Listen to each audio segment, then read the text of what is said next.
One of the challenging things about building on the moon is that you don't want to bring large infrastructure with you.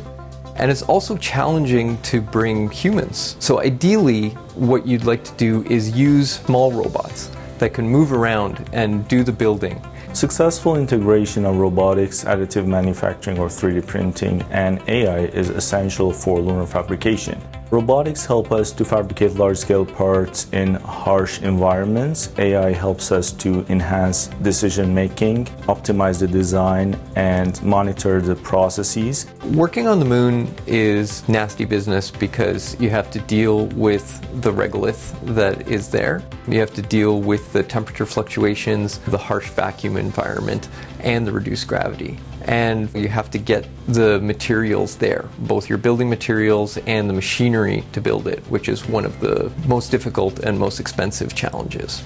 Lunar regolith is a nasty, jagged, abrasive material which makes it difficult to work with and introduces engineering challenges to integrate into any process. On the other hand, using the material is a great way to reduce the costs of exploration.